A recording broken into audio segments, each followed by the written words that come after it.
নমস্কার বন্ধুরা, কৃষ্ণা কিচেন ব্লগে আপনাদের সবাইকে স্বাগত। আশা করি আপনারা সকলে ভালো আছেন এবং সুস্থ আছেন। আমরাও সকলে ভালো আছি। আজকে আমি বানাবো কাতলা মাছের রেসিপি। একদম সহজভাবে রেসিপিটি কিন্তু খেতে দারুণ হয়। তাহলে রেসিপিটি আপনারা শুরু থেকে শেষ পর্যন্ত স্কিপ না করে দেখবেন, তাহলে বুঝতে পারবেন কতটা সহজ আর কতটা সুন্দর। এই কাতলা মাছের রেসিপিটি গরম গরম ভাতের সঙ্গে খেতে কিন্তু দারুণ লাগে। তাহলে চলুন বন্ধুরা শুরু করি আজকের রেসিপি। দেখুন বন্ধুরা, এখানে আমি একটা থালাতে 4 পিস কাতলা মাছ নিয়েছি। মাছগুলো ধুয়ে পরিষ্কার করে রেখেছি। মাছে দিয়ে দিলাম হাফ চামচ হলুদ আর দেব হাফ চামচ লবণ। এবার মাছগুলো লবণ হলুদ দিয়ে ভালো করে মাখিয়ে নেব।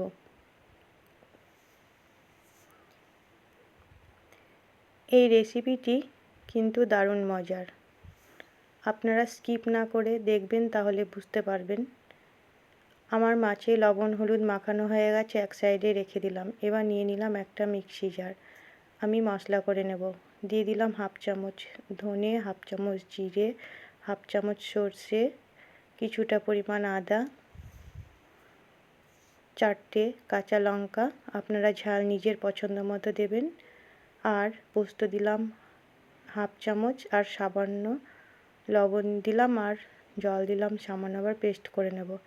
এদিকে আমি কড়াই আগে থেকে বসিয়ে রেখেছিলাম। দিয়ে দিলাম আমি সরিষার তেল পরিমাণ মতো।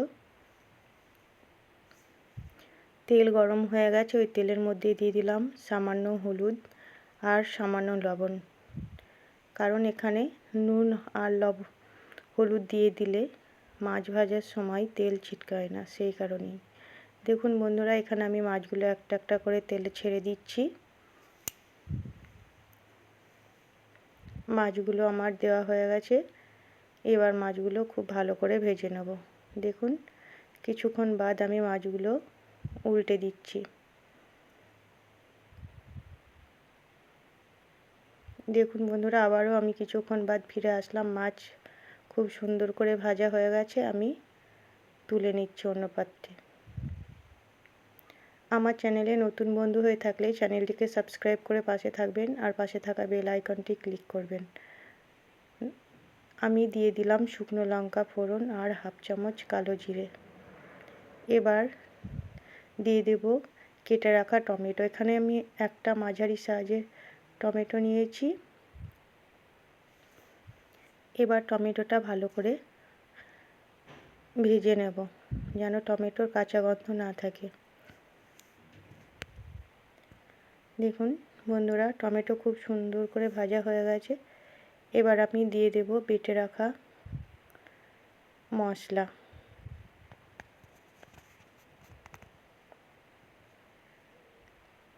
এবার ওই মিক্সিতে সামান্য জল দিয়ে আমি জল দিয়ে দিলাম। দেখুন বন্ধুরা, এখানে মশলা ফুটছে, একটু নাড়িয়ে দেব। মশলা একটু ভালো করে কষিয়ে নিতে হবে। কিছুক্ষণ বাদ ফিরে আসলাম। আমি দিয়ে দিলাম স্বাদ মতো লবণ, হলুদ হাফ চামচ, আর কাশ্মীরি লঙ্কা গুঁড়ো হাফ চামচ কালারের জন্য। এবার একসঙ্গে আমি ভালো করে নেড়ে দেব।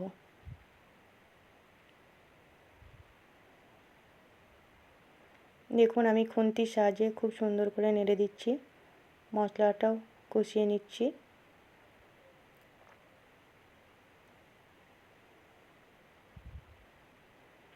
এই রেসিপিটি একবার বানিয়ে দেখবেন, খেতে কিন্তু দারুণ লাগে। দেখুন, মশলা থেকে তেল ছাড়তে শুরু করেছে, তাহলে বুঝতে হবে মশলা কষানো হয়ে গেছে। দেখুন কত সুন্দর কালার এসেছে বন্ধুরা। এবার আমি জল দিয়ে দিচ্ছি পরিমাণ মতো।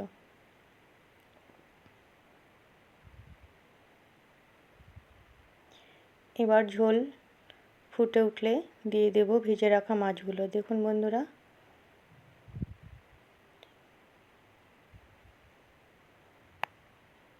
কিছুক্ষণ বাদ আমি ফিরে আসলাম। ঝোল ফুটে উঠেছে, আমি ভেজে রাখা মাছগুলো দিয়ে দিচ্ছি।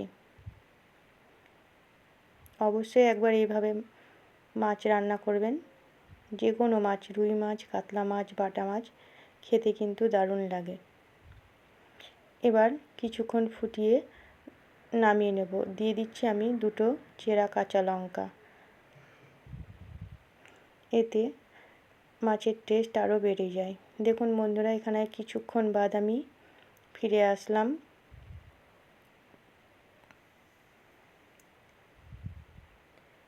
আমি খুন্তি দিয়ে একটু নেড়ে দিচ্ছি।